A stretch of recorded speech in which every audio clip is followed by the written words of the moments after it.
यदि आप घर बैठे इंग्लिश सीखना चाहते हैं तो आज का ये वीडियो इसी के ऊपर है कि आप घर बैठे कैसे अंग्रेजी बोलने की प्रैक्टिस कर सकते हैं। How to practise at home. How यानी कि कैसे, टू प्रैक्टिस यानी कि अभ्यास करें, एट होम यानी कि घर पर। ठीक है, घर पर अभ्यास कैसे करें अंग्रेजी सीखने की, अंग्रेजी बोलने की, इसी के ऊपर ये स्टोरी है। इसमें आपको एक एक वर्ड की हिंदी मीनिंग पता चलेगा। सबसे पहले आपको वर्ड दिखेगा और इसके बगल में इसकी हिंदी मीनिंग लिखा हुआ रहेगा, जिससे कि आपको अच्छे से समझ में आए। और वीडियो के अंत में इसमें जितने इंपॉर्टेंट वर्ड्स हैं इन सारे वर्ड्स के मैं रिवीजन कराऊंगी। साथ में आपको वर्ड्स के प्रोनाउंसिएशन पता चलेगा। इसके अलावा ये जो वर्ड है ये क्या है, ये एक वर्ब है कि नाउन है, ठीक है, और इसके मतलब क्या है, और सभी वर्ड्स पे आपको दो दो एग्जाम्पल्स मिलेंगे। तो पूरे के पूरे आप 12 वर्ड्स इस वीडियो में सीखेंगे एग्जाम्पल्स के साथ, मीनिंग के साथ। ठीक है, सभी वर्ड्स बहुत ही इंपॉर्टेंट है। आप देख सकते हैं सारे वर्ड्स की इसमें आप इसी वीडियो में रिवीजन करेंगे। ये सभी वर्ड्स इस स्टोरी से लिया गया है। ठीक है, जितनी भी आप स्टोरी रीड करेंगे इसमें जो हाईलाइटेड वर्ड देख रहे हैं, रेड कलर में हाईलाइट किया गया है, इन सभी वर्ड के बारे में मैंने एग्जाम्पल के साथ आपको बताया है वीडियो के अंत में। चलिए शुरू करते हैं, ये सभी वर्ड्स के बारे में आपको पता चलेगा। आरव था और कॉलेज स्टूडेंट। कॉलेज स्टूडेंट का मतलब है कि वो कॉलेज में पढ़ाई कर रहा था। ठीक है, तो एक कॉलेज स्टूडेंट का हिंदी मतलब होता है छात्र। एक कॉलेज छात्र था, कॉलेज का आप बोल सकते हैं। फ्रॉम ए स्मॉल टाउन यानी कि एक छोटे से शहर का। ठीक है, स्मॉल टाउन का मतलब है छोटा सा शहर। तो एक छोटे से शहर का एक कॉलेज का छात्र था। हु जो ऑलवेज यानी कि हमेशा, ड्रीम्ड, ड्रीम का मतलब होता है सपना देखना, उसका सेकंड फॉर्म है सिंपल पास्ट टेंस का सेंटेंस है कि वो सपना देखता था। ठीक है, यहाँ पे देखता कर लेना है आपको। वो सपना देखता था ऑफ स्पीकिंग यानी कि बोलने की, क्या, फ्लुएंट इंग्लिश मतलब धारा प्रवाह अंग्रेजी। वो हमेशा धारा प्रवाह अंग्रेजी बोलने का सपना देखता था। ही न्यू उसे पता था। एक जो सेंटेंस है पास्ट यानी सिंपल पास्ट टेंस का सेंटेंस है, नो का सेकेंड फॉर्म है। ठीक है, उसे पता था क्या, फिर वो जानता था क्या, दैट की गुड इंग्लिश स्किल्स। गुड मतलब कि अच्छी इंग्लिश। ठीक है, गुड इंग्लिश यानी कि अच्छी इंग्लिश स्किल्स मतलब कौशल। अच्छी इंग्लिश कौशल से वुड ओपन डोर्स। ठीक है, ओपन का मतलब क्या होता है, खोलना, मतलब खोलना, और डोर मतलब कि दरवाजा। इसका मतलब हो जाएगा मिलेगा। ठीक है, दरवाजे खुल जाएंगे मतलब कि मिलेंगे। ठीक है, क्या मिलेंगे, टू बेटर जॉब यानी कि अच्छी जॉब, अच्छी नौकरी। ठीक है, बेहतर नौकरी, अपॉर्चुनिटीज यानी कि अवसर। ठीक है, बेहतर नौकरी के अवसर मिलेंगे अगर उसको अच्छी इंग्लिश स्किल्स आती है तो ये बात उसको आरव को पता था। एंड गिव हिम और उसे मिला। क्या, गिव का मतलब क्या होता है देना, और उसे देता है ये भी बोल सकते हैं, या फिर उसे मिला क्या मिला, या फिर उसे मिलेगा। देखिए यहाँ पे जो वुड है तो इसी वुड से भी जुड़ा है गिव। ठीक है, कि उसे मिलेगा, क्या मिलेगा, वुड गिव यानी कि मिलेगा, क्या मिलेगा, कॉन्फिडेंस आत्मविश्वास, इन सोशल सिचुएशंस यानी कि सामाजिक परिस्थितियों में। सोशल मतलब होता है सामाजिक, और सिचुएशंस मतलब होता है परिस्थितियाँ। कॉन्फिडेंस यानी कि आत्मविश्वास मतलब कि उसे सामाजिक परिस्थितियों में आत्मविश्वास मिलेगा अगर वह अंग्रेजी सीख लेता है तो, और उसे बेहतर नौकरी के अवसर भी मिलेंगे। ये सारी चीज़ें आरव को पता था। हाउएवर हालांकि, he didn't have access. Didn't have मतलब कि उसके पास नहीं था, क्या नहीं था, एक्सेस। एक्सेस मतलब होता है पहुँच, कि उसके पास पहुँच नहीं था too expensive coaching classes. Expensive का मतलब होता है महंगी कोचिंग क्लासेस के लिए उसके पास पहुंच नहीं था। मतलब आप सोच सकते हैं कि पैसे नहीं था कि वो महंगी कोचिंग क्लासेस ले सके। ठीक है, और नेटिव स्पीकर्स टू प्रैक्टिस, और अभ्यास के लिए वो नेटिव स्पीकर्स से बातें कर सके। ठीक है, विद मतलब कि नेटिव स्पीकर्स के साथ वो प्रैक्टिस कर सके, बातें कर सके, तो उसके उतना पहुंच नहीं था। ठीक है, अभ्यास करने के, यहाँ पे अभ्यास करने के लिए नेटिव स्पीकर्स के साथ। दैट्स व्हेन का मतलब होता है तभी। ही डिसाइडेड कि उसने फैसला किया, टू टीच। ठीक है, टीच मतलब होता है पढ़ाना या फिर सिखाना। तो उसने सिखाने का जो है फैसला किया, क्या, किसको, हिमसेल्फ यानी कि खुद को। ठीक है, वो खुद को सिखाने का फैसला किया इंग्लिश यानी कि अंग्रेजी। खुद से वो इंग्लिश सीखना, टीच मतलब क्या होता है, सिखाना या फिर पढ़ाना, ठीक है। तो खुद से अपने आप को उसने सिखाने का फैसला किया, सीखने का नहीं, सीखने के लिए तो हम लर्न का यूज करते हैं, यहाँ पे आपको सिखाना कर लेना है, ठीक है, कि खुद अंग्रेजी सिखाने का यानी कि खुद को अंग्रेजी सिखाने का उसने फैसला किया। फ्रॉम होम यानी कि घर से, ठीक है, घर से। वन इवनिंग एक दिन शाम को, वाइल स्क्रॉलिंग मतलब क्या, थ्रू हिज फ़ोन यानी कि अपने फ़ोन को स्क्रॉल करते हुए, हम अपने फ़ोन को स्क्रॉल करते हैं, वही बोला है कि अपने फ़ोन पर स्क्रॉल करते हुए एक दिन शाम को, आगे देखते हैं, ही केम अक्रॉस का मतलब होता है मिलना, ठीक है। जब भी मोबाइल पे हमें कोई चीज़ अचानक मिल जाती है, किसी भी वीडियोज़ को जब हम अचानक देखते हैं तो उसको हम बोलते हैं कम अक्रॉस, यानी कि अचानक से सामने आ जाना, ठीक है। तो उसी का सेकेंड फॉर्म है, मतलब कि अचानक से सामने आ गया, ठीक है, केम अक्रॉस। और वीडियो यानी कि एक वीडियो, तो उसके सामने एक अचानक से, ठीक है, तो एक अचानक एक वीडियो मिला या फिर वीडियो आ गया, ठीक है। वियर जिसमें अ सक्सेसफुल एंटरप्रेन्योर, ठीक है, इसको हम पढ़ेंगे एंटरप्रेन्योर। इसका मतलब होता है उद्यमी, सक्सेसफुल मतलब सफल, एक सफल उद्यमी। शेयर मतलब क्या होता है, साझा करना, बांटना।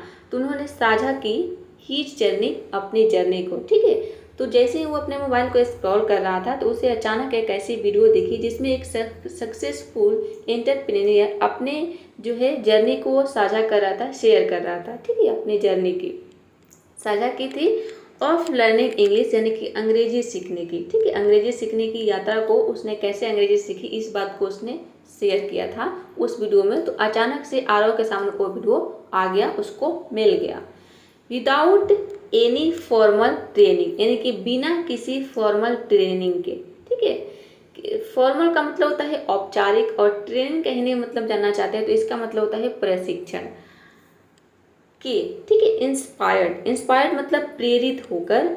आरव डिसाइडेड, आरव ने फैसला किया। डिसाइड का सेकेंड फॉर्म में सिंपल पास्ट टेंस का सेंटेंस है। क्या फैसला किया, टू क्रिएट का मतलब क्या होता है, निर्माण करना, बनाना। और प्लान का मतलब होता है योजना, ठीक है। तो उसने एक योजना बनाने की फैसला किया। फॉर हिमसेल्फ यानी कि खुद के लिए, ठीक है, खुद के लिए। ही डिवाइड का मतलब होता है बांटना, ठीक है। तो उसने क्या बांटना या फिर आप बोल सकते हैं विभाजित करना।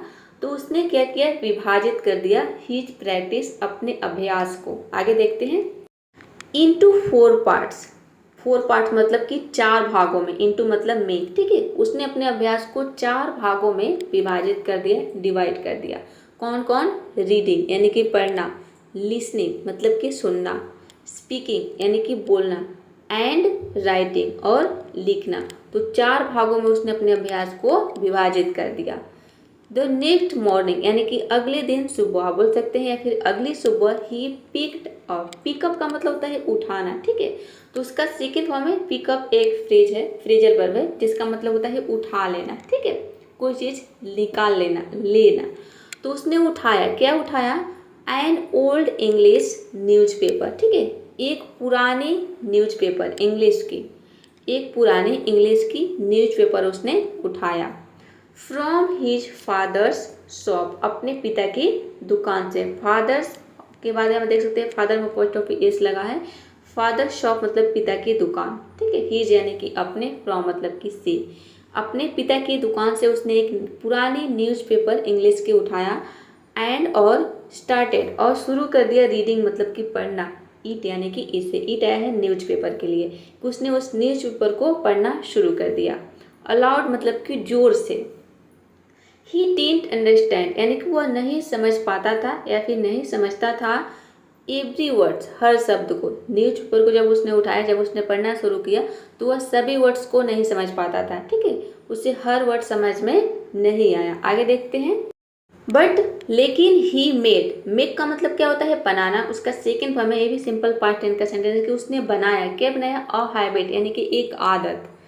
लेकिन उन्होंने एक आदत बनाई ऑफ राइटिंग, लिखने की, ठीक है। राइटिंग डाउन, राइट डाउन का मतलब होता है लिखना, उसका आईएनजी फॉर्म है, मतलब लिखने की, क्या, डिफ़िकल्ट वर्ड्स, यानी कि जो भी उसको वर्ड समझ में नहीं आता था, जो कठिन वर्ड्स थे, ठीक है, डिफ़िकल्ट वर्ड्स मतलब कि कठिन वर्ड्स, तो उसको उसने क्या किया, लिखने का आदत बनाया, ठीक है, कठिन शब्दों को लिखने की उसने आदत बनाई। एंड और लुकिंग देम, और उन्हें देखने की, लुकिंग आप का मतलब है देखने की, कहाँ पे, इन द डिक्शनरी, यानी कि डिक्शनरी में, डिक्शनरी का हिंदी में मतलब होता है शब्दकोश, और जितने भी डिफिकल्ट वर्ड थे, जो कठिन शब्द थे, उसको उन्होंने लिखने की आदत डाली और उन्हें शब्दकोश में देखने की आदत डाली, ठीक है, उन शब्दों को उसने शब्दकोश में देखा कि इसका मतलब क्या होगा। स्लोली, धीरे धीरे, ही स्टार्टेड, उसने शुरू कर दिया, क्या शुरू कर दिया, इंजॉइनिंग मतलब कि आनंद लेना, उसको पसंद आने लगा, द प्रोसेस यानी कि प्रक्रिया, ठीक है, ये सारी प्रक्रिया, न्यूज़पेपर पढ़ना, उससे वर्ड्स निकालना, फिर उसको डिक्शनरी में देखना, उसका मतलब क्या है, तो इन सारी चीज़ों में धीरे धीरे उसको इंजॉइनिंग फील होने लगा, मतलब कि उसको आनंद आने लगा, ठीक है, या फिर उसको पसंद आने लगे। एंड मूव ऑन का मतलब होता है आगे बढ़ना, ठीक है, और वो मूव ऑन हो गया मतलब आगे बढ़ गया, टू रीडिंग यानी कि पढ़ने के लिए, ठीक है, और वो पढ़ने लगा, मतलब पढ़ाई में उसको मन लगने लगी, आगे बढ़ता गया। शॉर्ट स्टोरीज, ठीक है, शॉर्ट इंग्लिश स्टोरीज यानी कि जो छोटी, शॉर्ट मतलब है छोटी, छोटी इंग्लिश की जो कहानियाँ होती है, उसको उसने क्या क्या रीडिंग करने लगा। एंड नॉवेल्स, और नॉवेल्स भी रीड करने लगा, ठीक है, नॉवेल्स कहने का मतलब होता है उपन्यास, एस लगा है तो उपन्यास शो हो जाएगा, और उसने छोटी छोटी अंग्रेजी की कहानी और उपन्यास को पढ़ना शुरू करने लगा, पढ़ने लगा। टू इम्प्रूव करने के लिए, ठीक है, हीज लिसनिंग, अपनी लिसनिंग को, अपनी सुनने की जो है स्किल्स को इम्प्रूव करने के लिए, आगे देखते हैं क्या किया उसने अपनी लिसनिंग को इम्प्रूव करने के लिए, ठीक है, लिसनिंग स्किल्स को इम्प्रूव करने के लिए उसने क्या किया, आइए देखते हैं। सुनने के कौशल को बेहतर बनाने के लिए उसने क्या किया, ही बिगैन, उसने शुरू किया, बिगिन का सेकेंड फॉर्म है, ठीक है, बिगिन का मतलब होता है शुरू करना, तो इसका मतलब हो जाएगा कि शुरू किया, क्या शुरू किया, वॉचिंग, देखना शुरू किया, इंग्लिश मूवीज, अपनी लिसनिंग को इम्प्रूव करने के लिए उसने इंग्लिश मूवीज देखना शुरू किया। एंड यूट्यूब वीडियोज, और यूट्यूब पर उसने इंग्लिश में वीडियोज देखना शुरू किया, जो भी इंग्लिश के जो वीडियोज होते हैं। एट फर्स्ट, पहले तो ही रिलाइट का मतलब होता है, देखिए ये होता है रिलाई, उसका यहाँ पे सेकेंड फॉर्म है, इसका मतलब होता है निर्भर होना, कि पहले तो वो निर्भर था ऑन सबटाइटल्स, यानी कि सबटाइटल्स पर, जब हम इंग्लिश की मूवी देखते हैं तो नीचे हिंदी में सबटाइटल्स उसका लिखता है, तो पहले उसको सबटाइटल्स के जरिए समझता था, वो सबटाइटल्स पर निर्भर था, बट लेकिन आफ्टर फ्यू वीक्स, यानी कि कुछ हफ्तों के बाद, ही चैलेंज्ड, मतलब उसने खुद से चैलेंज किया, हिमसेल्फ मतलब कि खुद से, चैलेंज का मतलब होता है चुनौती देना, तो उसने खुद को चुनौती दिया, ठीक है, चैलेंज का सेकेंड फॉर्म है, सिंपल पास्ट टेंस का सेंटेंस है कि उसने खुद को चुनौती दी, टू वॉच, देखने की, विदाउट देम किसके लिए है, सबटाइटल्स के लिए, ठीक है, उन्हें उसने खुद को चुनौती दिया बिना सबटाइटल्स के देखने की, पहले तो वो सबटाइटल्स के साथ देखता था अपनी लिसनिंग को इम्प्रूव करने के लिए, फिर उसने क्या किया कि बिना सबटाइटल्स को देखने का खुद से चैलेंज किया कि अब मुझे बिना सबटाइटल्स के देखना है, सबटाइटल्स को नहीं देखना है। ही ऑल्सो लिसन, और उसने सुनी भी, टू इंग्लिश सॉन्ग्स, और उसने इंग्लिश में गाने भी सुनना शुरू कर दिया, ठीक है, सुनने लगा। तो देखिए रीडिंग के लिए उसने क्या किया, रीडिंग के लिए उसने न्यूज़पेपर पढ़ना शुरू किया, शॉर्ट स्टोरी जो इंग्लिश की जो छोटी छोटी जो कहानियाँ होती है उसको उसने पढ़ना शुरू किया, और जो भी वो वर्ड्स उसमें उसको समझ में नहीं आता था और डिक्शनरी में देखता था और उसको नोट करता था, ठीक है, अपने नोटबुक में नोट करता था, फिर डिक्शनरी में उसे देखता था अपनी रीडिंग को इम्प्रूव करने के लिए। और लिसनिंग को इम्प्रूव करने के लिए क्या किया उसने, इंग्लिश की मूवी देखना शुरू किया, फिर उसको सबटाइटल्स के साथ देखा, सबटाइटल्स के साथ देखने के बाद फिर उसने बिना सबटाइटल्स के देखने की कोशिश की, और इसके अलावा उसने इंग्लिश के गाने भी सुने, ठीक है, लिसनिंग को इम्प्रूव करने के लिए। आगे देखते हैं। एंड ट्राइड, और कोशिश किया, टू राइट डाउन, लिखने की, ठीक है, राइट डाउन मतलब कि लिखने की, और लिखने की कोशिश किया, द रिलिक्स का मतलब होता है जो गाने के जो शब्द होते हैं, आपने जब शुरू गाना सुनते होंगे इंग्लिश में तो समझ में नहीं आता होगा कि वो लोग क्या बोल रहे हैं, ठीक है, तो उसमें जो शब्द यूज होते हैं, जो भी उसमें शब्द, जो भी आप वर्ड्स बोल सकते हैं, उसको हम रिलिक्स बोलते हैं। तो जब वो लिखता था, ठीक है, जो गाने को जो लिखता था उसने क्या किया, लिखने की उसको कोशिश किया, जो भी वो लोग गाने में गा रहे हैं, तो गाने के शब्द को आप बोल सकते हैं, रिलिक्स का मतलब होता है गाना का शब्द, ठीक है, तो रिलिक्स को उसने क्या किया, लिखने की कोशिश की, विच जिसने हेल्प उसकी मदद की, ही मतलब कि उसकी, जिसने उसकी मदद की क्या, अंडरस्टैंड यानी कि समझने में, प्रोनाउंसिएशन को, उच्चारण को, ठीक है। जब वो गाने को क्या क्या लिखना है, उसके जो शब्द है उसको लिखना शुरू किया तो उसको हेल्प मिला कि प्रोनाउंसिएशन में कि उसको हम क्या प्रोनाउंस करते हैं, ठीक है। एंड रिदम, रिदम का मतलब होता है लय। तो गाने के प्रोनाउंसिएशन, जो गाने में जो शब्द यूज हो रहे हैं उसके प्रोनाउंसिएशन, उसको लय को समझने में उसे मदद मिली जब उसने लिखना शुरू किया गाने के लिरिक्स को, ठीक है, मतलब गाने के शब्द को।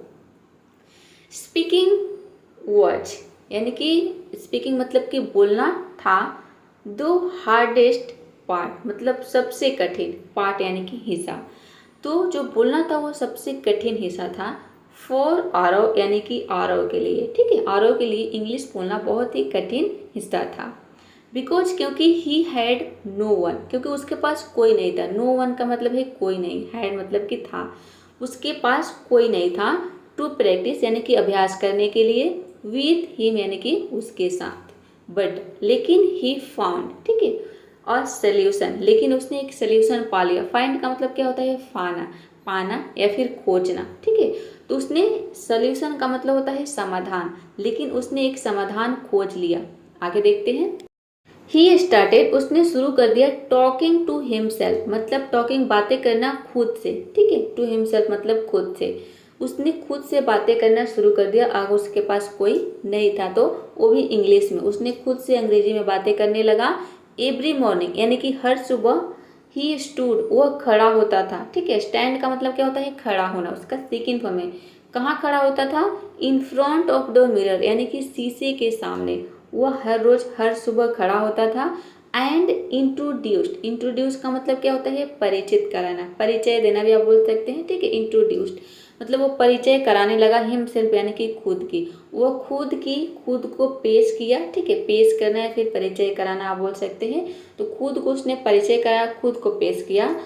एज इफ जैसे ही वह, जैसे कि वो थे, कहाँ पे थे, वह था कहाँ पे, इन अ इंटरव्यू जॉब, यानी कि उसने खुद को ऐसे पेश किया, ऐसे इंट्रोड्यूस किया खुद को कि ऐसे लग रहा है कि वो जॉब इंटरव्यू में है, ठीक है, मतलब इंटरव्यू देने गया है वहाँ पे।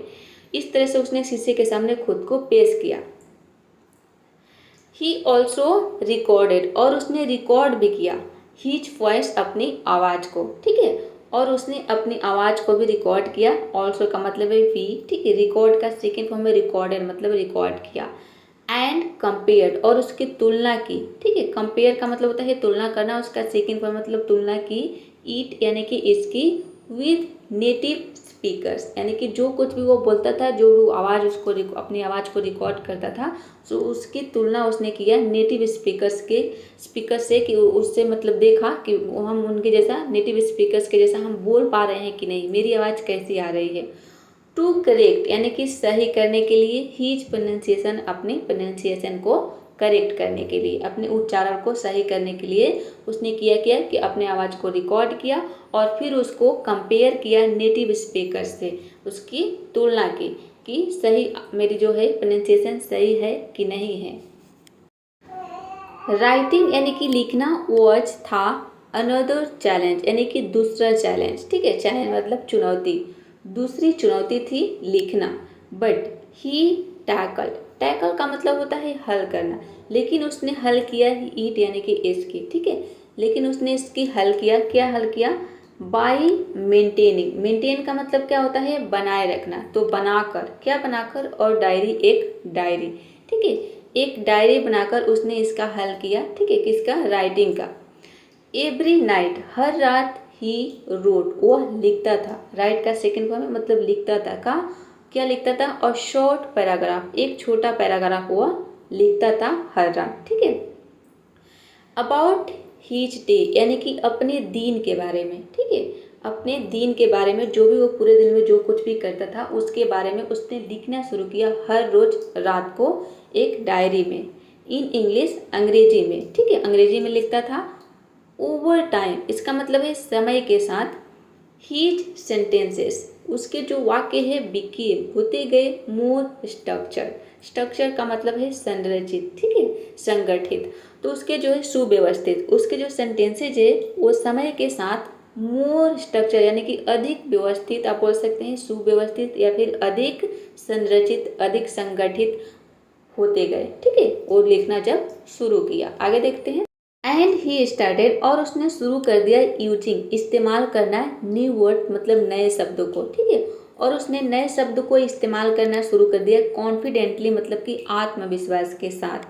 मंथ्स पास्ट यानी कि महीनों बीत गए। एंड आरोज एफर्ट्स, और आरव के प्रयासों ने स्टार्टेड शुरू कर दिया शोइंग मतलब कि देखना। ठीक है, शो का मतलब क्या होता है दिखाना, तो उसका एनजी फॉर्म में मतलब दिखाना शुरू कर दिया। क्या दिखाना शुरू कर दिया? रिजल्ट्स यानी कि परिणाम, और उसके प्रयासों ने परिणाम दिखाना शुरू कर दिया। वन डे एक दिन, ड्यूरिंग अ कॉलेज यानी कि कॉलेज सेमिनार, एक ड्यूरिंग का मतलब होता है के दौरान, तो एक कॉलेज सेमिनार के दौरान हीज प्रोफेसर, उसके जो प्रोफेसर थे, आज उन्होंने पूछा अ क्वेश्चन, एक सवाल, इन इंग्लिश यानी कि इंग्लिश में। उसके जो प्रोफेसर थे उन्होंने एक इंग्लिश में सवाल पूछा।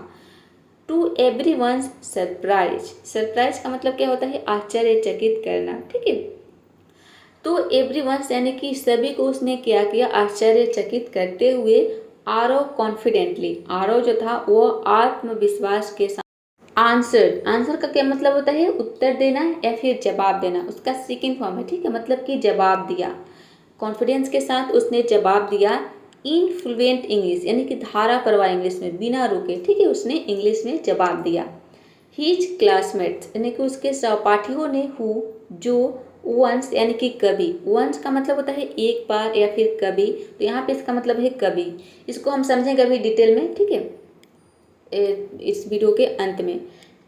तो उसके जो सहपाठी थे, सहपाठियों ने, जो वंस यानी कि कभी, मेड फन, मेक फन का मतलब होता है मजाक उड़ाना, उसका सीखे जो कभी मजाक उड़ाते थे। ठीक है, उसके जो सहपाठी थे, जो क्लासमेट्स थे, वो जो कभी मजाक उड़ाते थे ऑफ हिज ब्रोकन सेंटेंसेज, यानी कि उसके ब्रोकन का मतलब है टूटी फूटी वाक्यों का। ठीक है, उसके टूटे फूटे वाक्यों का वे क्लासमेट जो कभी उनका मजाक उड़ाते थे आरव का, नाउ अब एडमायर्ड, अब वो प्रशंसा करते थे। ठीक है, उसने अब प्रशंसा की। एडमायर का मतलब होता है प्रशंसा करना। एडमायर्ड है उसका सेकंड फॉर्म मतलब कि प्रशंसा किए। हीज डिटर्मिनेशन यानी कि उसके दृढ़ संकल्प को। डिटर्मिनेशन का मतलब होता है दृढ़ संकल्प, संकल्प। ठीक है, दृढ़ निश्चय। तो अब उसके दृढ़ संकल्प यहाँ पे करना आपको। ठीक है, दृढ़ संकल्प की क्या की? प्रशंसा करते थे। आरोज जर्नी, आरव की यात्रा ने टॉट, सिखाया। ठीक है, टीच का मतलब होता है सिखाना, उसका सेकंड फॉर्म है मतलब कि सिखाया। हिम यानी कि उसे। क्या सिखाया? दैट कि लर्निंग इंग्लिश यानी कि अंग्रेजी सीखना एट होम यानी कि घर पर इज नॉट इम्पॉसिबल, यानी कि इम्पॉसिबल नहीं है, असंभव नहीं है। घर पर आप अंग्रेजी सीख सकते हैं। उसे ऐसा महसूस हो गया, उसे लगा कि हाँ अंग्रेजी सीखना है। उसकी यात्रा ने ये बता दिया, सिखा दिया कि अंग्रेजी सीखना बहुत आसान है, घर पर अंग्रेजी सीखना इम्पॉसिबल नहीं है, असंभव नहीं है। ऑल इट टेक्स इज, ये एक फ्रेज होता है, इसका मतलब होता है बस इसके लिए आवश्यकता है या फिर बस इसके लिए काफ़ी है। क्या काफ़ी है? कंसिस्टेंसी यानी कि निरंतरता, पेशेंस मतलब कि धैर्य, and right approach, right approach का मतलब है कि सही दृष्टिकोण की। हीज स्टोरी यानी कि उसकी कहानी बीके मतलब कि बन गई। ठीक है, बिकम का मतलब क्या होता है? बनना, उसका सेकंड फॉर्म है यानी कि बन गई। क्या बन गई? एन इंस्पिरेशन यानी कि एक प्रेरणा, उसकी कहानी एक प्रेरणा बन गई।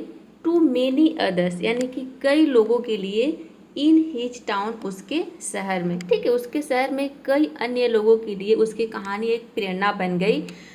प्रूविंग दैट यानी कि जिसमें साबित करते हुए, क्या साबित करते हुए? कि विद डेडिकेशन, डेडिकेशन मतलब कि समर्पण, और विद डेडिकेशन यानी कि समर्पण के साथ एनीवन कोई भी कैन कर सकता है मास्टर इंग्लिश यानी कि इंग्लिश में महारत हासिल कर सकता है फ्रॉम होम यानी कि घर से। ठीक है, उसके समर्पण के साथ जिसमें सभी को साबित कर दिया, जिसमें ये साबित किया कि सभी जो है घर बैठे इंग्लिश सीख सकते हैं, और सीख नहीं सकते बल्कि इंग्लिश में मास्टर डिग्री हासिल कर सकते हैं, यानी कि इंग्लिश में वो महारत हासिल कर सकते हैं। ठीक है, तो आशा करती हूँ कि ये जो है स्टोरी आपको समझ में आ गया होगा और घर बैठे इंग्लिश कैसे सीखनी है आपको पता चल गया होगा। तो ये वीडियो कैसा लगा कमेंट बॉक्स में ज़रूर बताइएगा और वीडियो को लाइक ज़रूर कर दीजिए। चलिए अब देखते हैं कुछ इंपॉर्टेंट वर्ड्स। ये सबसे पहला वर्ड है रिलाइड। ये जो रिलाइड वर्ड है ये रिलाई का सेकेंड फॉर्म और थर्ड फॉर्म दोनों होता है, ठीक है। रिलाई का इसका मतलब होता है भरोसा करना, निर्भर होना। एग्जाम्पल समझते हैं, उसने मदद के लिए अपने दोस्तों पर भरोसा किया। He relied on his friends for help. वो हमेशा अपने पिता की सलाह पर निर्भर रहते थे। She always relied on her father's advice. Next word है रिलिक्स। रिलिक्स रिलिक्स का मतलब होता है जो गाने के जो शब्द होते हैं या फिर गीत के बोल, आप इसका मतलब भी होता है, ठीक है। गीत के बोल या फिर गाने के शब्द, उसको हम बोलते हैं रिलिक्स। जैसे कि क्या तुम मुझे गीत के बोल भेज सकते हो, मतलब कि गाने के शब्द भेज सकते हो। Can you send me the relics. मुझे इस गाने के बोल बहुत पसंद है, यानी कि इस गाने के जो शब्द है वो बहुत पसंद है। तो बहुत पसंद के लिए हम लव का यूज करते हैं। वैसे तो लाइक का मतलब होता है पसंद करना, लेकिन बहुत पसंद करना के लिए हम लव बोलते हैं, ठीक है। कि आई लव मतलब मुझे बहुत पसंद है the lyrics of this song, यानी कि इस गाने के। वर्ड है टैकल्ड। टैकल्ड ये जो है टैकल का सेकेंड फॉर्म और थर्ड फॉर्म दोनों सेम होता है, ठीक है। टैकल्ड इसको हम पढ़ेंगे टैकल। इसका मतलब होता है सामना करना, निपटना, काबू पाना किसी चीज़ पे या फिर किसी चीज़ को हल करना, किसी भी समस्या का हल करना। जैसे कि उसने समस्या का समझदारी से सामना किया, ठीक है। He tackled the problem smartly. Smartly मतलब कि समझदारी से। उन्होंने आग फैलने से पहले उस पर काबू पा लिया। ही टैकल्ड उन्होंने है, दे टैकल्ड हो जाएगा the fire before it spread, यानी कि इसके फैलने से पहले। स्प्रेड का मतलब क्या होता है, फैलना, फैलना या फिर फैलाना। नेक्स्ट वर्ड है रिदम। रिदम का मतलब होता है लय, ताल, गति। जो कविता, संगीत या किसी क्रिया में होती है, यानी कि जो कविता में जो लय होता है, जो संगीत में जो लय होता है, ताल होता है, उसको हम बोलते हैं इंग्लिश में रिदम। एग्जाम्पल से समझते हैं, इस गाने की लय बहुत ज़बरदस्त है। The rhythm of this song is amazing. Guitar बजाते समय वह लय से बाहर हो गया, ठीक है। He lost the rhythm while playing the guitar. Word है ओवर टाइम। ओवर टाइम का मतलब होता है समय के साथ साथ या फिर समय के साथ। एक फ्रेज है, ठीक है। समय के साथ चीज़ें बेहतर होंगी, समय के साथ चीज़ें बेहतर होंगी। Things will get better over time. उसकी अंग्रेजी समय के साथ बेहतर हो गई। हर English improved over time. Word है स्ट्रक्चर्ड। स्ट्रक्चर्ड एक एडजेक्टिव है, इसका मतलब होता है संगठित, संरचित या फिर सुव्यवस्थित। जैसे कि हमें सफलता के लिए एक व्यवस्थित योजना चाहिए। We need a structured plan to succeed. उसके विचार हमेशा बहुत व्यवस्थित होते हैं। His thoughts are always very structured. Next word है वंस। वंस का मतलब होता है एक बार, कभी, जब कभी पहले, ठीक है। ये एक एडवर्ब होता है, ठीक है। जैसे कि मैं वहाँ एक बार गया था। I went there once. वह कभी मशहूर था। He was famous once. जब मैं कुछ शुरू करता हूँ तो उसे ख़त्म करता हूँ। वंस आई स्टार्ट, यानी कि जब कभी, यहाँ पे इसका मतलब है कि जब कभी मैं कुछ शुरू करता हूँ तो उसे ख़त्म करता हूँ। Once I start something I finish it. Next word है डिटर्मिनेशन। डिटर्मिनेशन एक नाउन है, इसका मतलब होता है दृढ़ निश्चय, संकल्प या फिर पक्का इरादा। जैसे कि उसकी दृढ़ निश्चय ने उसे सफल बना दिया। हिज डिटर्मिनेशन मेड हिम, उसे बना दिया सक्सेसफुल यानी कि सफल। उसने हार नहीं मानी, उसकी दृढ़ता काबिले तारीफ है। He didn't give up. Give up का मतलब होता है हार मानना। डिडंट गिव अप यानी कि हार नहीं मानी। हर डिटर्मिनेशन इज एडमायरेबल। देखिए एडमायर का मतलब होता है प्रशंसा करना, ठीक है। और एबल का मतलब क्या होता है, योग्य। तो एडमायरेबल मतलब कि प्रशंसा करने योग्य हो जाएगा या फिर काबिलिए तारीफ आप बोल सकते हैं। नेक्स्ट वर्ड है ऑल इट टेक्स इज, ठीक है। ये एक फ्रेज है, इसका मतलब होता है बस इतना ही काफ़ी है, या फिर केवल इतना ही चाहिए, या फिर केवल इतने की ही आवश्यकता है। जैसे कि इसमें स्ट्रक्चर होता है, सबसे पहले आता है आपका ऑल इट टेक्स ईच आएगा, उसके बाद यहाँ पे कोई या तो नाउन आएगा या फिर टू के बाद वर्ब आएगा, वर्ब का बेस फॉर्म, ठीक है। बेस फॉर्म का मतलब है कि वर्ब का फर्स्ट फॉर्म, ठीक है, मूल वर्ब फर्स्ट फॉर्म जो होता है। जैसे कि देखिए, सिर्फ अभ्यास से आपकी इंग्लिश बेहतर हो सकती है, ठीक है, मतलब कि केवल इतना कि केवल अभ्यास की ही आवश्यकता है, केवल अभ्यास ही काफ़ी है। तो all it takes is practice, यानी कि केवल अभ्यास ही काफ़ी है या फिर केवल अभ्यास ही चाहिए। अभ्यास प्रैक्टिस क्या हो गया आपका, नाउन हो गया। तो देख सकते हैं यहाँ पे इसके बाद क्या आ गया, नाउन आ गया। तो नाउन आ सकता है या फिर वर्ब का फर्स्ट फॉर्म आएगा। टू इम्प्रूव करने के लिए क्या, योर इंग्लिश, आपकी इंग्लिश। बस एक अच्छा शब्द किसी का दिन बना सकता है, ठीक है, बस एक अच्छा शब्द किसी का दिन बना सकते हैं। यानी कि किसी को अब एक शब्द अच्छा बोलते हैं, कि जैसे कि आपको बोले हैं कि you are looking very good, you are looking very good today, यानी कि आज तुम बहुत अच्छे दिख रहे हो। तो ये एक शब्द जो है, एक सेंटेंस किसी की दिन जो है, पूरी दिन उसको खुशी दे सकता है, उसको पूरे दिन खुशी महसूस होगा कि हाँ आज मेरी किसी ने तारीफ़ किया है, मतलब रियली मैं कुछ अच्छा दिख रहा हूँ। तो यही बोला है कि बस एक अच्छा शब्द किसी का दिन बना सकता है। All it takes is one, ठीक है, वन काइंड, यानी कि किसी का, वन का मतलब ये भी क्या है, नाउन है। वन मतलब कि किसी का काइंड वर्ड, ठीक है, वन काइंड वर्ड, यानी कि एक काइंड मतलब अच्छा बोल सकते हैं, ठीक है, वर्ड यानी कि शब्द। काइंड का मतलब क्या होता है, दयालु, तो यहाँ पे इसका अच्छा निकलेगा इसका अर्थ, ठीक है, कि वन काइंड वर्ड, यानी कि एक अच्छा शब्द। टू मेक बना सकता है क्या, समवन्स डे, यानी कि किसी का दिन, ठीक है, किसी का दिन अच्छा बना सकता है। नेक्स्ट वर्ड है अप्रोच। अप्रोच का मतलब होता है, ये एक नाउन भी होता है और ये एक वर्ब भी होता है, ठीक है। नाउन के रूप में इसका मतलब हो जाएगा दृष्टिकोण, और वर्ब के रूप में इसका मतलब हो जाएगा समीप आना या फिर पास आना। जैसे कि उसका जो पढ़ाई के प्रति दृष्टिकोण बहुत सकारात्मक है। हीज अप्रोच, यानी कि उसकी दृष्टिकोण टूवर्ड्स, पढ़ाई के प्रति, ठीक है, पढ़ाई की ओर। स्टडीज, ठीक है, टूवर्ड्स स्टडीज का मतलब है कि पढ़ाई के प्रति। इज वेरी पॉजिटिव, बहुत सकारात्मक है। जैसे ही ट्रेन स्टेशन के पास आई, लोग खड़े हो गए। पास आई, यहाँ पे क्या हो जाएगा, पास आने के लिए अप्रोच्ड हो जाएगा।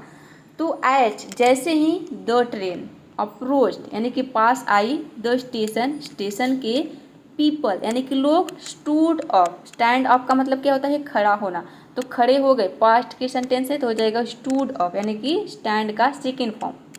नेक्स्ट वर्ड है डेडिकेशन, ठीक है। डेडिकेशन एक नाउन होता है, इसका मतलब होता है समर्पण, निष्ठा, लगन, ठीक है। जैसे कि उसकी सफलता उसके समर्पण का परिणाम है।